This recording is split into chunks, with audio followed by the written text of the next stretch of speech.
कानी बहू। किशोरी लाल जी के बेटे राघव की शादी की बात जगह जगह चल रही थी, लेकिन किशोरी लाल जी को कोई लड़की पसंद ही नहीं आती थी। और उसकी एक ही वजह थी, किशोरी लाल जी का लालची होना। उनको लड़की वालों से मोटा दहेज चाहिए था और इसी चक्कर में एक दिन वो एक बहुत पैसे वाले के घर अपने बेटे का रिश्ता लेकर पहुंचे। उस आदमी का नाम था ओम प्रकाश। देखिए किशोरी लाल जी, मेरी एक ही बेटी है और मेरी सारी संपत्ति जायदाद सब कुछ मेरी बेटी नैना का ही है। पापा, नाम से लगता है बहुत खूबसूरत होगी। कितना अच्छा नाम है ना, नैना।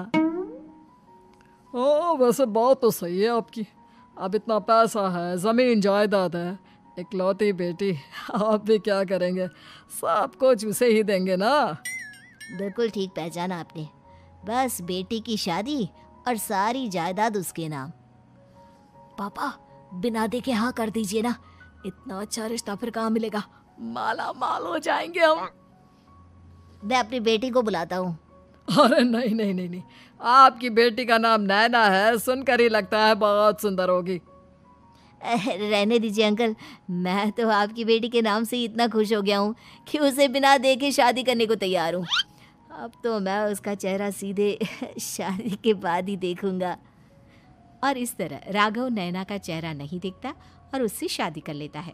शादी के बाद अपनी सुहाग रात पर जब राघव नैना का घूंघट उठाकर देखता है तो नैना की आंखें बंद थी। कितने खूबसूरत हो तुम नैना, जरा अपनी आंखें खोलकर मेरी तरफ देखो तो सही। नहीं, मुझे शर्म आती है। अरे, मैंने तुम्हें शादी से पहले भी नहीं देखा, और अब अगर तुम आंखें खोलकर मुझे देखोगी भी नहीं तो मुझे अच्छा कैसे लगेगा? इससे पहले कि नैना अपनी आंखें खोलकर राघव की तरफ देखती, अचानक से लाइट चली गई और राघव नैना को पूरी तरह से देख भी नहीं पाया। अगली सुबह नैना राघव के लिए नाश्ता बनाकर लेकर आई। अरे ये क्या, आधा पराठा सेका हुआ है और आधा बिल्कुल कच्चा। ये तुमने क्या किया नैना?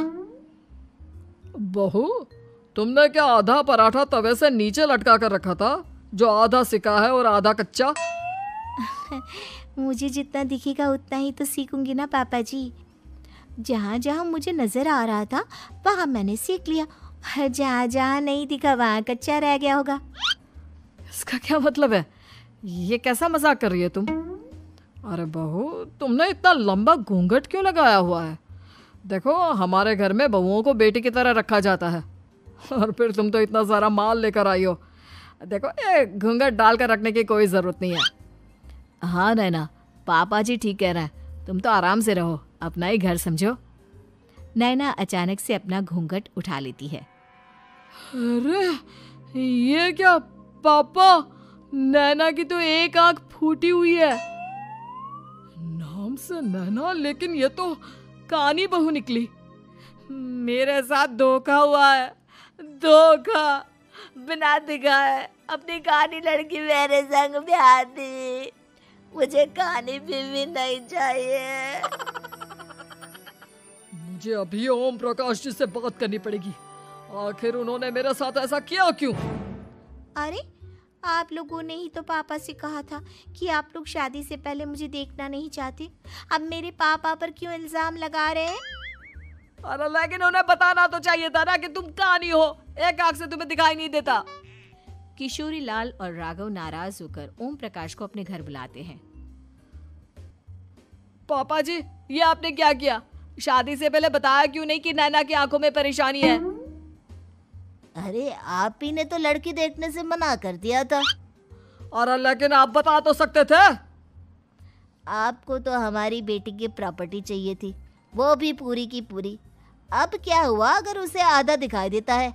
प्रॉपर्टी तो आपको पूरी मिल गई ना। अरे ये क्या बात हुई?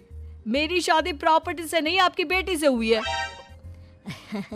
अब ये तो पहले सोचना चाहिए था, तब तो मेरी प्रॉपर्टी देखकर तुम्हारी जुबान लप लपा रही थी।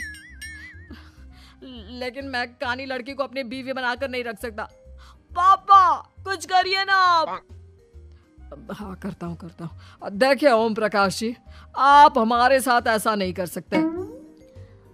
और तुम देखो, अगर तुमने मेरी बेटी से शादी तोड़ी ना, तो जो भी प्रॉपर्टी मैंने तुम्हें दी है वो तो पूरी की पूरी वापस ले ही लूँगा, और आधी प्रॉपर्टी तुम्हारी भी लूँगा। अरे मेरी आधी प्रॉपर्टी भला क्यों लेंगे आप?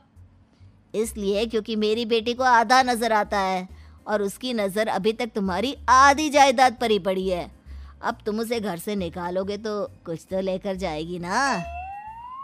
और अगर हम आपकी बेटी को अपने घर की बहू बनाकर रखे तो? तो तुम्हारी पूरी प्रॉपर्टी तुम्हारी ही रहेगी, और जो मैंने तुम्हें दिया है ना, उसमें से बस मैं आधा लेकर जाऊंगा। अरे लेकिन अब आप अपनी दी हुई प्रॉपर्टी में से आधी वापस क्यों लेकर जाएंगे? अगर मैं आपकी बेटी को अपनी पत्नी बनाकर रखने को तैयार हूं तो? इसलिए ताकि भविष्य में अगर तुम मेरी बेटी को धोखा दो तो उसके पास कुछ तो रहे जो पति का हो। वैसे मेरे पास तो बहुत कुछ है, लेकिन अपने पति की कोई निशानी तो उसके पास होनी चाहिए ना। अब अगर तुमने मेरी बेटी को कानी कहा तो तुम्हें प्रॉपर्टी भी कानी ही मिलेगी, पूरी नहीं। जमाए राजा। किशोरी लाल और राघव समझ चुके थे कि वो बुरी तरह फंस चुके हैं और अब उनके पास वहां से निकलने का कोई चारा नहीं है। अब समझ में आया ना, लालच बुरी बला होती है। एक तो तुम्हें प्रॉपर्टी मिली, ऊपर से बीवी मिली, उसमें तुम्हें नखरे भी दिखाने हैं। आए बड़े, चुपचाप बैठो दोनों। कुछ दिनों के बाद नैना राघव की कार लेकर बाजार घूमने निकलती है और जब कार लेकर वापस आती है, ये क्या? एक तरफ से मेरी गाड़ी पूरी खराब हो चुकी है। लगता है तुमने मेरी गाड़ी को किसी दूसरी गाड़ी के साथ एक्सीडेंट किया है। अरे अरे कितना बड़ा नुकसान कर दिया तुमने बहू। वो क्या है ना पापा जी, मुझे एक आंख से दिखाई नहीं दे रहा था, सामने से गाड़ी आ रही थी। मुझे तो सिर्फ आधा ही दिखाई दिया और वो गाड़ी मेरी कार से रगड़ते हुए निकल गई। अब मैं क्या करूं बताओ? आप इसे ठीक कराने के पैसे कौन देगा? तुम्हारे पापा।